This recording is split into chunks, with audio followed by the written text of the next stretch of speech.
Bom, falando em questões delicadas, é exatamente esse o tom da nossa próxima conversa, porque os Repórteres Sem Fronteiras, organização que defende a liberdade de imprensa no mundo, fez um levantamento que mostra que autoridades chinesas impediram que as informações sobre o novo coronavírus fossem repassadas pela mídia e redes sociais.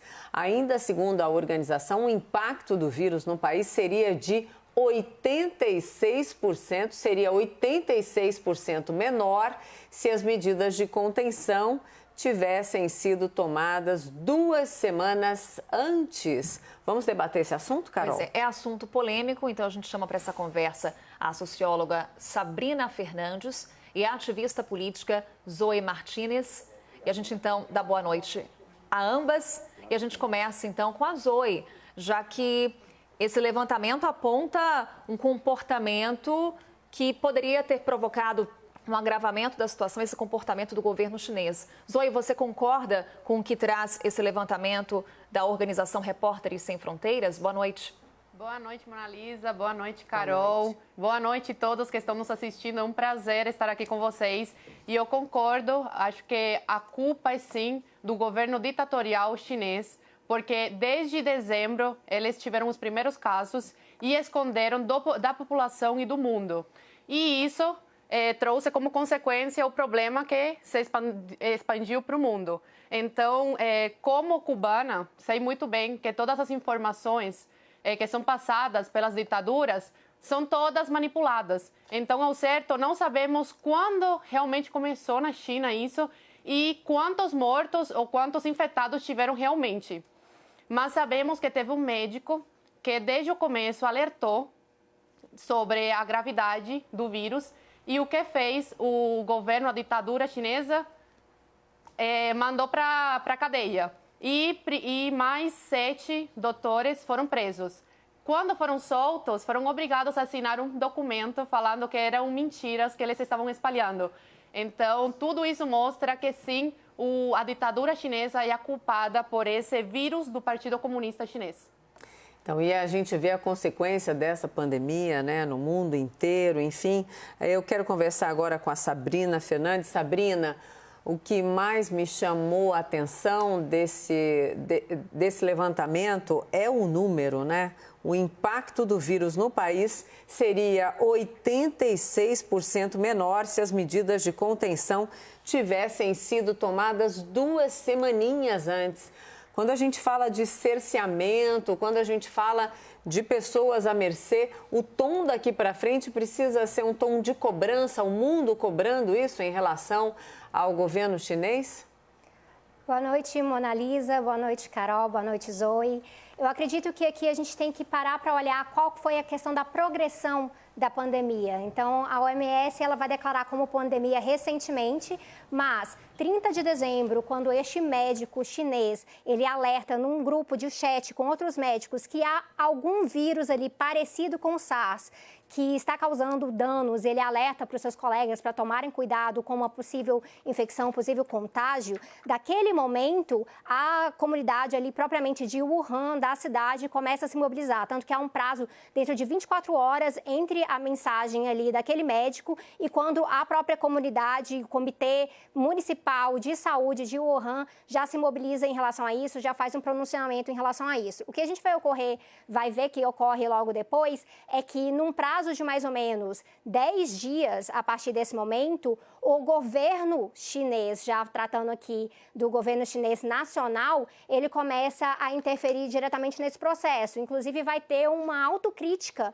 a partir da Suprema Corte chinesa em relação a como esses médicos que fizeram denúncia foram tratados, inclusive afirmando que não havia nenhuma necessidade de tentar puni-los ou tentar persegui-los por isso, apenas porque eles estavam passando informação incerta, porque não seria um tipo de SARS. Eles não sabiam, na verdade, do que se tratava. Então, passa a ser necessário mapear o genoma do vírus, descobrir com o que eles estavam lidando. E a partir do momento que eles começam a olhar que realmente se trata de um vírus novo, o próprio governo chinês vai disponibilizar essas informações científicas que tem, então vai passar para estar presente ali na base base de dados em relação aos vírus e cientistas do mundo inteiro vão estar trabalhando em relação a isso. Então, não somente os cientistas chineses naquele momento. É muito importante mencionar que nesse relatório há uma breve contradição, porque se afirma que se o governo chinês tivesse tomado medidas mais drásticas logo no começo, o vírus não teria se espalhado dessa mesma forma, mas ao mesmo tempo se critica a forma como o governo chinês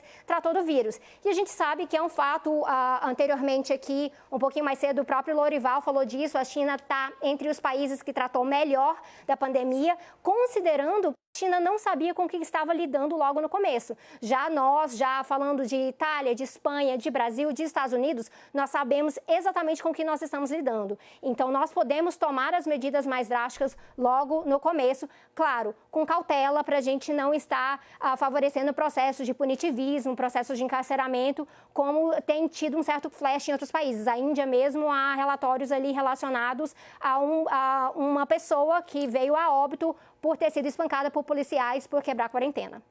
Zoe, a Sabrina traz para a gente, então, alguns elementos, que a falta de informação, o fato do vírus ser desconhecido, isso acabou prejudicando a ação do governo chinês. Você concorda?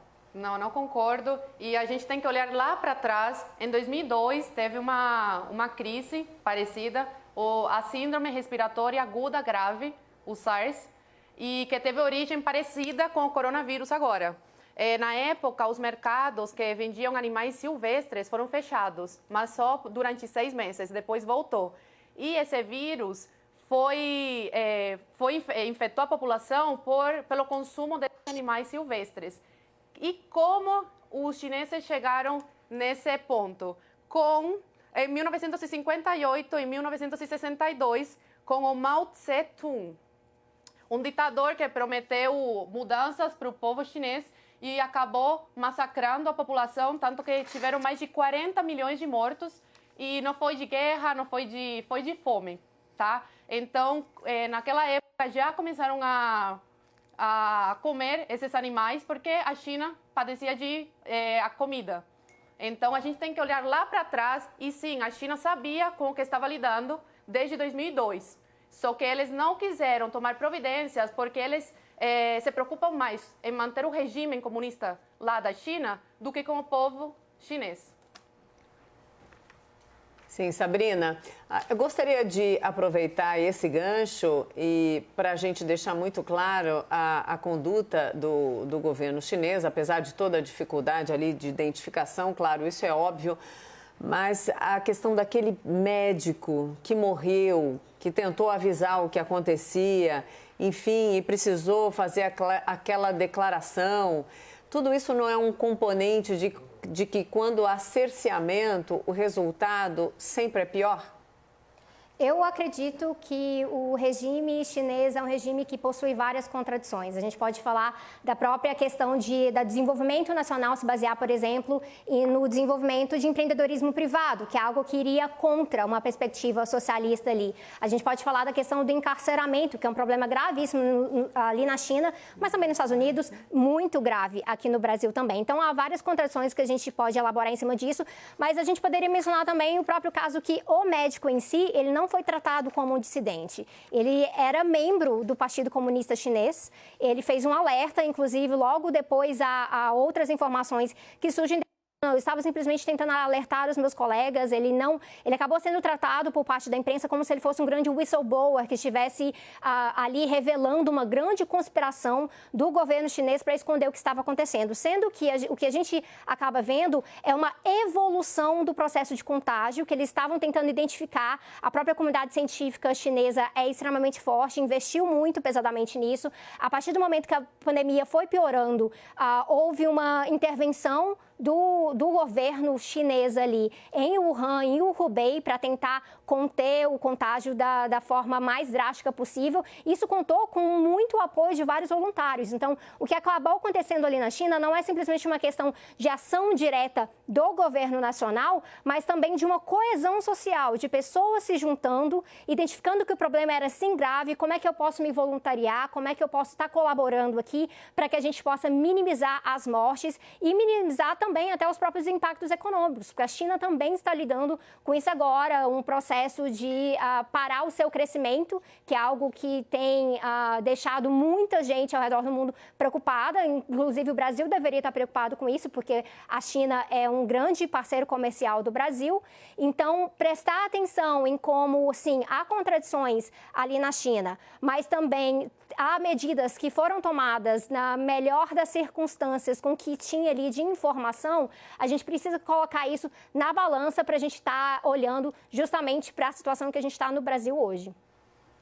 Zoe, Sabrina traz para a gente esse fato que é a China vem atuando no combate à pandemia no mundo, auxiliando outros países. Inclusive, a gente destaca até a mudança de postura do presidente Donald Trump. Até então, ele vinha a público culpando os chineses, depois ele volta atrás, já adota uma nova postura. Não é hora, então, também de rever essa postura com relação à China, já que ela está ajudando outros países no combate ao novo coronavírus? Olha só, o Trump, ele não estava atacando a China, estava atacando o governo da China. É bom deixar claro isso, porque falam, vírus chinês. Não, é vírus do Partido Comunista Chinês. Não é bom culpar o povo da China por causa disso. Eu queria ressaltar que a Sabrina, ela fala da imprensa, só que a gente precisa ressaltar que a imprensa, ela é controlada, como em todas as ditaduras, pelo regime, tá? Então, tudo que estava aparecendo na mídia estava sendo controlado pelo regime comunista da China. Desculpa, qual foi a pergunta? Que eu só queria ressaltar isso.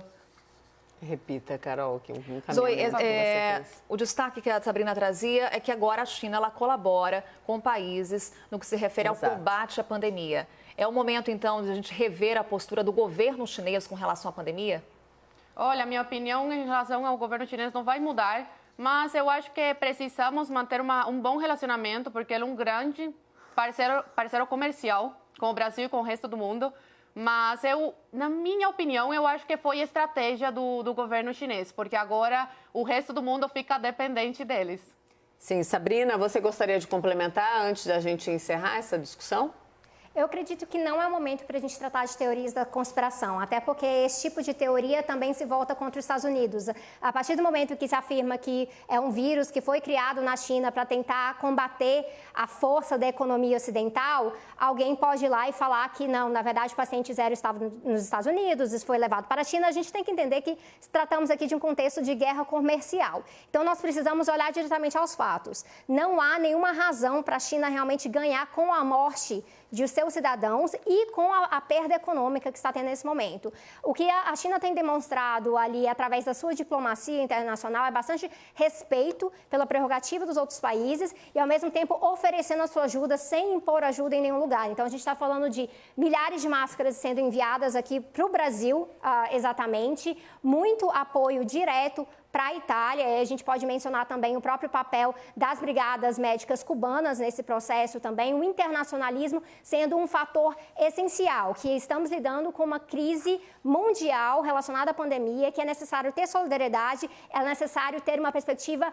mais humanizadora, de estar tratando o outro com a estrutura que às vezes o outro não tem, eu ir ali e tentar oferecer. Então, a própria OMS tem elogiado bastante a postura do governo chinês nessa perspectiva, tanto porque o governo chinês entende que se medidas mais drásticas pudessem ter sido tomadas no começo, e aqui a gente entra numa questão do próprio relatório dos Repórteres Sem Fronteiras, que passa muito nessa questão do que é uma conjectura, uma presunção, né? Então, se isso tivesse acontecido, talvez seria de uma outra forma. Temos que lidar com o que aconteceu. Está dessa forma e agora o governo chinês está tentando colaborar o máximo possível, e aí afirmações como afirmações do deputado federal Eduardo Bolsonaro podem gerar crises diplomáticas. Nós tentamos e devemos evitar a todo custo. A boa notícia é que, apesar dessas afirmações, a Embaixada da China continua com solidariedade com o povo brasileiro e eles continuam dispostos a ajudar.